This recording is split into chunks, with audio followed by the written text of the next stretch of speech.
ನಿಮ್ಮ ಉದಯ ಟಿವಿಯಲ್ಲಿ ರಾಜ್ಯೋತ್ಸವ ಋತುವಿನ ಸಂಭ್ರಮ.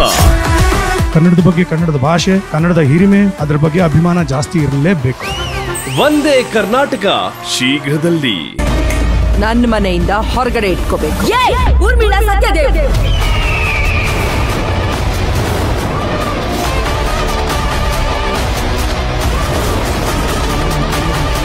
ನಾಲ್ಗಿನ ಸ್ವಲ್ಪ ಹಿಡಿತದಲ್ಲಿ ಇಟ್ಕೊಂಡು ಮಾತಾಡು.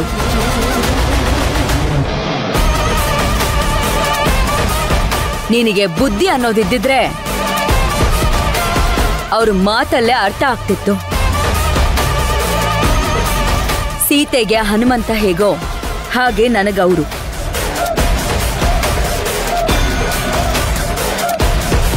ಆಮೇಲೆ ಅವ್ರ ವಿಷಯದಲ್ಲಿ ನೀವುಗಳು ಸ್ವಲ್ಪ ಹುಷಾರಾಗಿರಿ. ಲಂಕೆಗೆ ಹನುಮಂತ ಬೆಂಕಿ ಇಟ್ಟಿದ್ ಕತೆ ಗೊತ್ತು ತಾನೆ? ಇತರೆಲ್ಲ ಮಾತಾಡಿದೀರ ನನ್ ಜೊತೆ ಅಂತ ಗೊತ್ತಾದ್ರೆ ಈ ಮನೇನು ಸೇರ್ಸಿ ನಿಮ್ಗಳನ್ನು ಇಲ್ಲೇ ಸುಟ್ಟು ಬೂದಿ ಮಾಡ್ಬಿಡ್ತಾರೆ.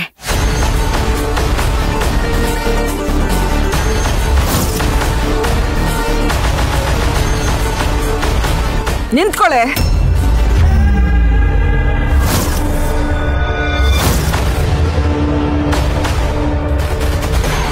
ನಾನು ಮಾತಾಡ್ತಾನೆ ಇದ್ದೀನಿ, ನೀನ್ ತಿರ್ಕೊಂಡು ಹೋಗ್ತಾನೆ ಇದೀಯಾ? ನಿನಗ್ ಮಾಡಕ್ ಬೇರೆ ಕೆಲ್ಸ ಇಲ್ಲ, ಒದ್ರತಾನೆ ಇರ್ತೀಯ. ಅದನ್ನೆಲ್ಲ ಕೇಳಿಸ್ಕೊಂಡು ನಿಂತ್ಕೊಳ್ಳೋಷ್ಟು ನನಗ್ ಟೈಮ್ ಇಲ್ಲ.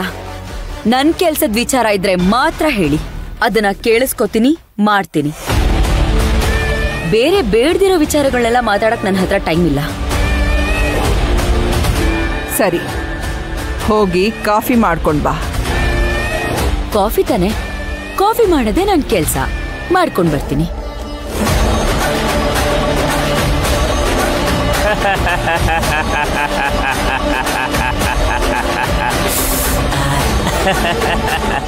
ಏನು ಗತ್ತು, ಏನು ಗಾಂಭೀರ್ಯ! ಆಹಾ, ಎಂತ ಮಾತು! ಎಂತ ಮಾತು?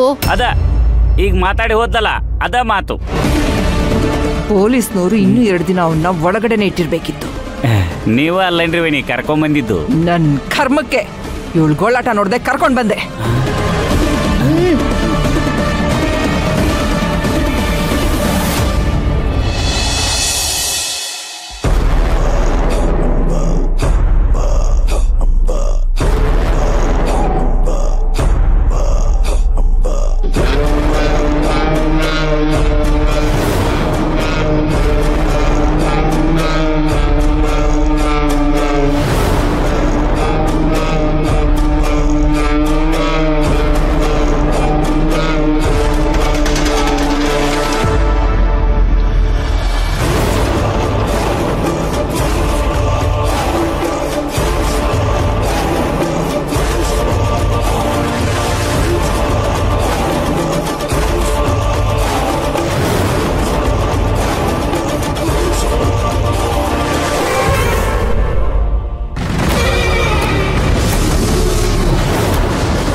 ಈ ಕ್ಷಣದಿಂದ ನೀನು ನನ್ನ ಕಂಟ್ರೋಲಿಗೆ ಬರ್ತೀಯ.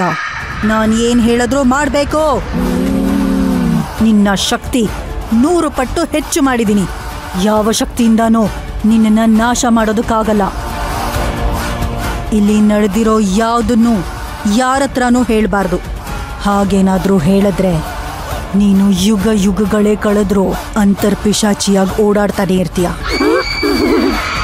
ನಿನ್ನ ಆತ್ಮಕ್ಕೆ ಮುಕ್ತಿನೇ ಸಿಗಲ್ಲ. ಗೊತ್ತಾಯ್ತಾ? ಹೋಗೋ.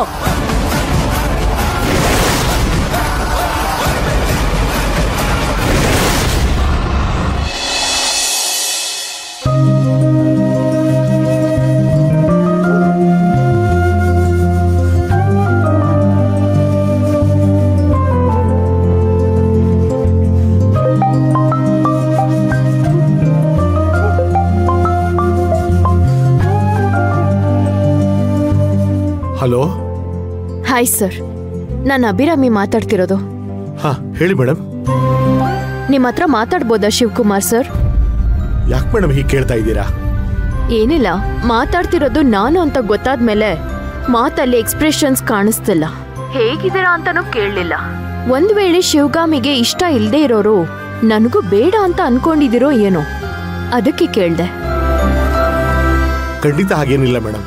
ಶಿವಗಾಮಿ ಮೇಡಮ್ ಹೇಗ್ ನನಗೆ ಬಾಸೋ ಅದೇ ತರ ನೀವೂನು. ಆಯ್ತು, ನಾನು ಕಾಲ್ ಮಾಡಿರೋ ಉದ್ದೇಶ ಇಷ್ಟೇ.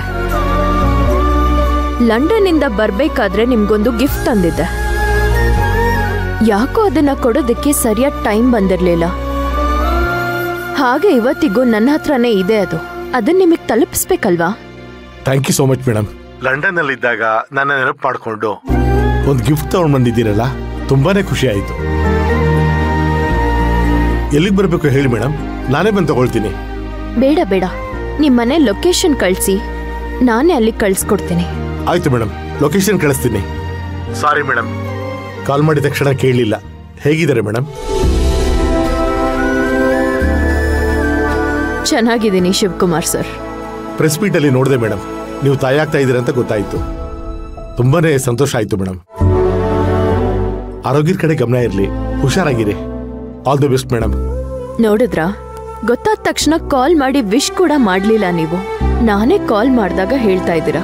ಆಕ್ಚುಲಿ ಕಾಲ್ ಮಾಡೋಣ ಅಂತಾನೆ ಇದ್ದೆ ಮೇಡಮ್. ಶಿವಗಾಮಿ ಮೇಡಮ್ ಮತ್ತೆ ನಿಮ್ಮ ಮಧ್ಯೆ ಸುಮಾರು ಸಮಸ್ಯೆಗಳು ಇದೆಯಲ್ಲ ಮೇಡಮ್, ಹೇಗೆ ರಿಯಾಕ್ಟ್ ಮಾಡ್ತಿರೋ ಏನೋ ಅಂತ ನಾನು ಕಾಲ್ ಮಾಡಲಿಲ್ಲ ಮೇಡಮ್. ನೋಡಿ ಶಿವಕುಮಾರ್ ಸರ್, ನನಗೂ ಶಿವಗಾಮಿಗೂ 1000 ಇರ್ಬೋದು, ಆದ್ರೆ ನಿಮ್ಮೇಲಿರೋ ಮರ್ಯಾದೆ ನನ್ಗೆ ಯಾವತ್ತೂ ಕಡಿಮೆ ಆಗಿಲ್ಲ. ನಿಮ್ಮ ಅಭಿಮಾನಕ್ಕೆ ತುಂಬಾ thanks madam. Okay Shivakumar sir, location ಕಳಿಸಿ, ನಾನು ಗಿಫ್ಟ್ ಕಳಿಸ್ಕೊಡ್ತೀನಿ. ಆಯ್ತು ಮೇಡಮ್.